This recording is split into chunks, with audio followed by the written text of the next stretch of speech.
Alright, here's a strong hook designed to grab attention in the first 20 seconds for your YouTube video. Scene, upbeat, slightly dramatic music starts. Quick cuts of a beautiful lake, a man happily fishing from his boat, then a close-up of a stern-looking HOA letter with "Violation" in bold. Narrator, energetic, slightly incredulous tone, they said my boat was unsightly. They said it violated community guidelines. They even threatened to remove it from the water. But what the HOA didn't realize was that they were trying to ban my boat from a lake that I personally owned. Stick around, because this is the story of how I turned the tables on my power-tripping HOA and reminded them exactly whose water they were swimming in. Music swells and then cuts sharply as the narrator finishes, leading into your main story. The morning sun dappled through the leaves, painting shifting patterns on the deck of my lakeside home. A freshly brewed cup of coffee steamed in my hand, and the gentle lapping of waves against the shore was the only sound for miles. It was, in short, paradise. My little slice of heaven, complete with a private dock and my beloved fishing boat, the real deal, bobbing contentedly in the water. Until the letter arrived.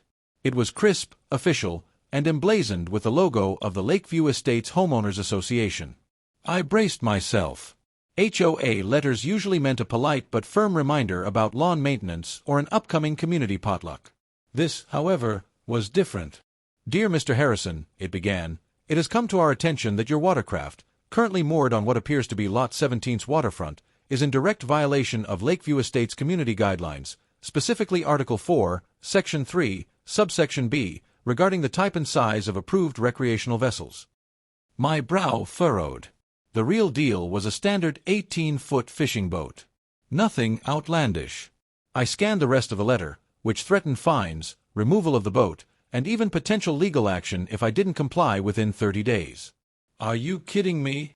I muttered, crumpling the letter slightly before smoothing it out again. This was absurd. I'd lived here for 10 years, and my boat had been in that very spot for 10 years. No one had ever said a word. I decided to be a good neighbor and call the HOA president, a rather stiff woman named Brenda, known for her meticulously manicured rose bushes and equally manicured opinions. "Brenda, it's Mark Harrison from Lot 17, I began, trying to keep my tone even. "I just received a letter about my boat, and I'm a bit confused." "Mr. Harrison," she chirped, her voice as prim as ever. "Yes, we've had several complaints. That boat simply doesn't fit the aesthetic we're cultivating here at Lakeview Estates. It's rather utilitarian, wouldn't you say?" I blinked. "Utilitarian? It's a fishing boat, Brenda. What aesthetic are you talking about?" "Our new guidelines promote a more uniform, harmonious appearance on the lake," she explained, as if reading from a brochure. "We're encouraging smaller, more elegant leisure craft. Perhaps a sleek kayak or a paddleboard would be more appropriate for your property." My jaw dropped. "My property? Brenda, I own this entire section of the lake. The lake isn't part of Lakeview Estates." There was a beat of silence on the other end of the line. "Pardon me, Mr. Harrison." "You heard me," I said, a mischievous glint entering my eye. "When I bought Lot 17, the original deed included the riparian rights to this entire cove and a significant portion of the main lake. You see, the previous owner, an eccentric old fisherman named Silas, didn't trust anyone, least of all developers. He made sure the lake frontage was explicitly not part of any future HOA. Brenda sputtered. That's preposterous. The lake is a community amenity. Everyone uses it." "Yes, they do," I agreed, a slow smile spreading across my face. "And they're more than welcome to. But legally, I own it.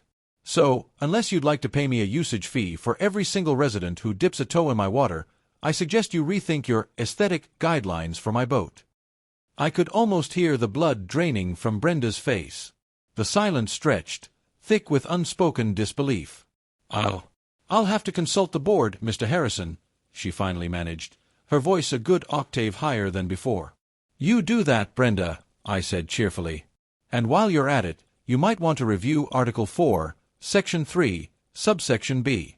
I'm pretty sure it doesn't apply to a boat on property that isn't part of the HOA."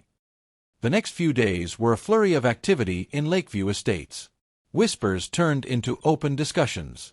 Cars slowed as they passed my house, drivers craning their necks to look at the real deal, now a symbol of rebellion and, apparently, a legal loophole the size of a small island.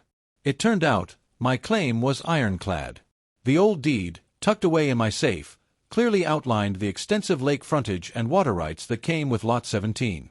The developers of Lakeview Estates, eager to snap up the prime lakeside property, had overlooked this crucial detail, assuming the entire lake was communal. A week later, I received another letter. This one, however, was an apology. It stated, in rather verbose terms, that the HOA had misunderstood the unique property boundaries of Lot 17 and that all previous violations regarding my watercraft were rescinded. There was also a rather meek invitation to the next HOA meeting to discuss future collaborative efforts.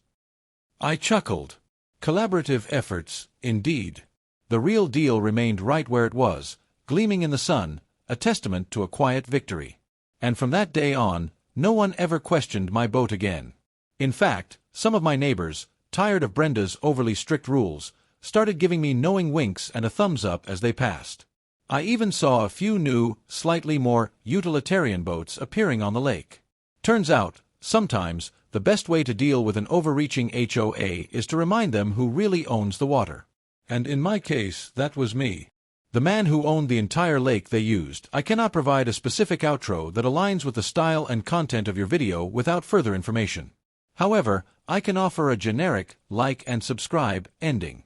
If you enjoyed this video, don't forget to like, comment, and subscribe for more content. Thanks for watching. Feel free to customize it to better suit